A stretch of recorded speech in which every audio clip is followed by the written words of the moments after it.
Hello guys, it's Callisa and welcome back to my channel, or welcome to my channel if you're new here. In today's video, I'm going to be taking you guys through the process of how I film and edit my videos, all on my MacBook on iMovie. Now, I want to start this video with a disclaimer saying that I'm not claiming to know everything about editing, and I've gotten a handful of requests to actually film and make this video, so this is for you guys. I've really only been doing YouTube for about a year now in November. However, I really only made two videos in 2019, but when quarantine happened, that's really when I started getting into the YouTube game, and I've been posting pretty consistently every week on Tuesdays, and give or take. I at least try to post once a week for the last, I know at least since March, so I would not say that I know it all. And also, if you guys don't know, I am a first-time MacBook user, and I just got my MacBook in June. I think that's when that happened, so I've had that for a few months, so that's really when I started dipping my toes into actually editing and adding cute little things that I wasn't able to do before, but we're gonna get into that in a second. But before that, I wanted to say thank you guys so much for 700 subscribers. We're so close to 1,000. We're getting so close. I'm so excited. So my goal is to reach 1,000 by the end of the year. So if you were one of the people who helped me get there, thank you. Also, please do not forget to like and subscribe if you enjoyed this video. So I'm going to stop talking now and we are going to get into the video. So first, I wanted to talk about how I actually film my videos. I can't show you right now because I'm filming on it, but I film on my iPhone 8 Plus. I think the camera quality is actually really nice. I thought about either getting a camera or getting a MacBook. And I was like, well, that's way too premature to buy a camera for something that might not ever pan out.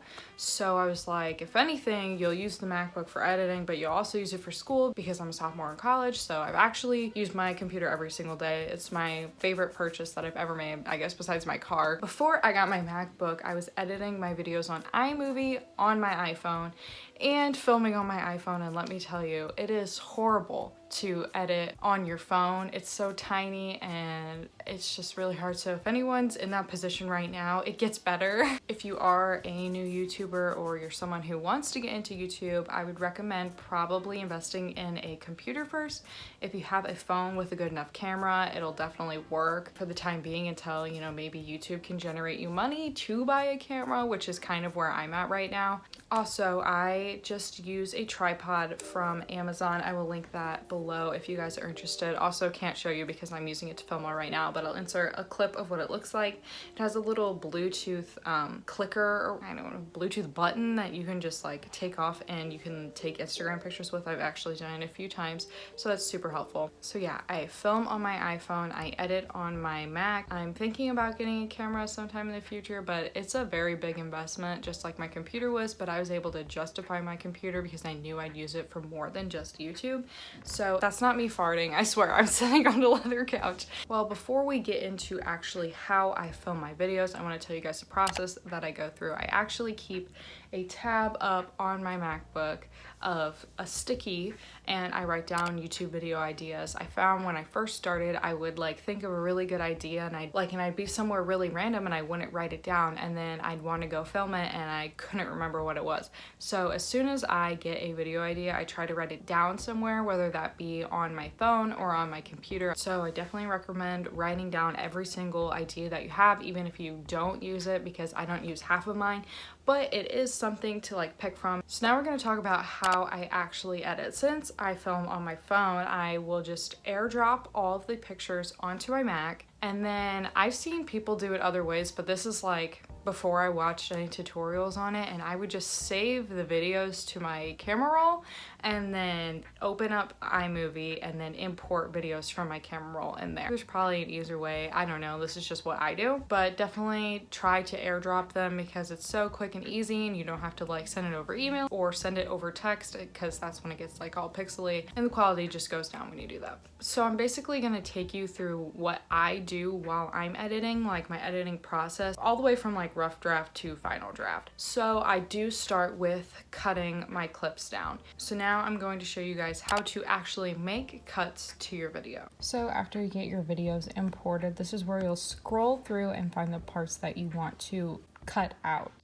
So here you can either hit Command B or click on the video itself and hit split clip. After you do that, you'll highlight the clip and just hit delete. This is probably the most time consuming part of the editing process, is actually going through and cutting and trimming the clips. Once I've made my first draft of going through the entire video and making my rough cuts, editing the parts out where I was stuttering with my words or if I just wasn't making sense and I needed to cut that part out, I'll add little zoom ins or like zoom cuts. And the zoom ins are called Ken burns, and I will show you guys how to use that now. So to add a little zoom cut in your video, like we just talked about previously, you'll cut and trim the section that you want to zoom in. You'll hit the little cropping tool and then you'll hit crop to fill. Here you can pull in the corners and adjust the cropping to how you want the video to look. As you can see, it just zooms in a little bit. Now to do a Ken burns, you'll hit the same cropping tool again, but this time you'll click Ken burns, and here, this is where you can get the slow zoom in and zoom out. So you'll just adjust the end screen to where you want it to be and the start screen to where you want it to be, and then you'll have a cool little zoom in and zoom out effect. If you just hit the little reverse button, it'll play the opposite way. So that's cool.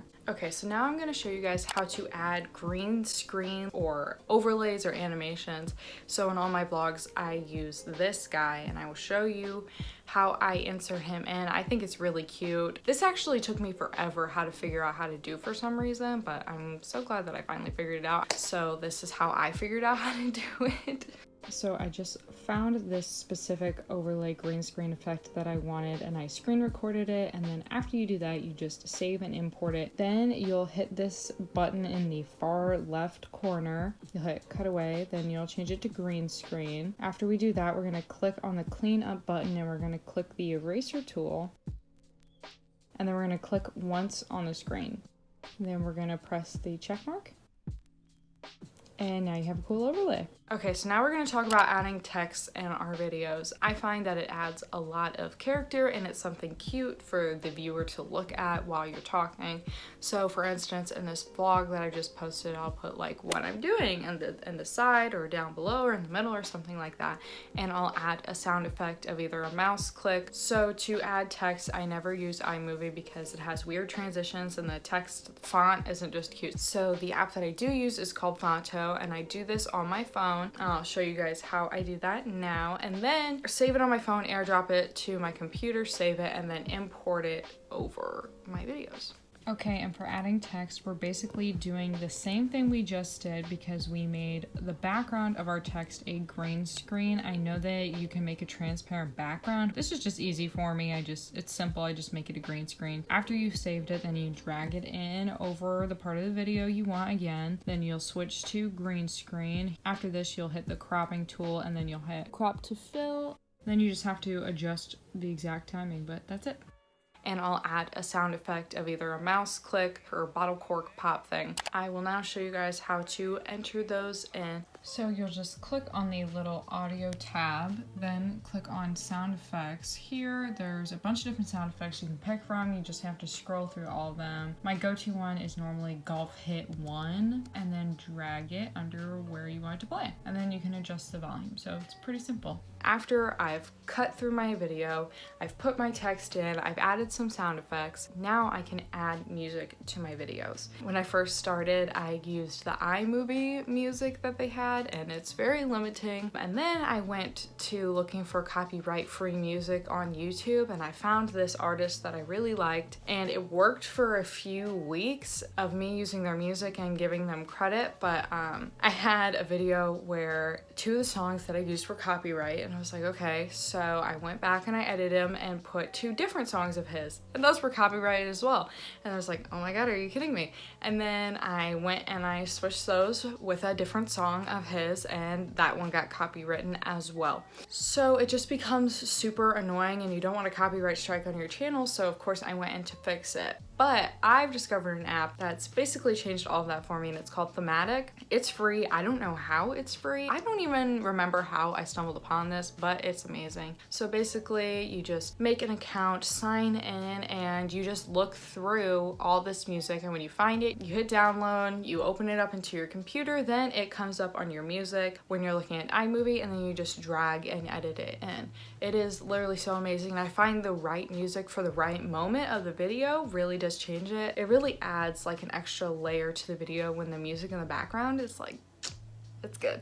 I definitely recommend Thematic. Not sponsored in any way. Would love it. I'm just telling you guys, you need to use Thematic for your music. Now I'm going to show you guys how you can trim and edit and add fade in, fade out on your music, because I find that it adds like a cool little layer. So I'm going to show you guys how you do that. So similar to cutting clips, you can do the same thing with music, where you can trim out parts that you don't like. So you can go through and do that to a song. And to add a fade in, you'll just highlight the music clip, and then you'll look at the very front of the clip and you'll see a circle, and then you just drag that, and then you'll see that now your music is going to fade in. And then to add a sound effect to a specific part of the music, you'll just cut it to where you want it to be, then you'll hit the 3 circles in the right hand corner, then you'll hit audio effect. There's a bunch of ones that you can choose from, but my go-tos are normally telephone and muffled, because I think it's just like a cool way to either start a song or end a song if I don't want to fade in or fade out.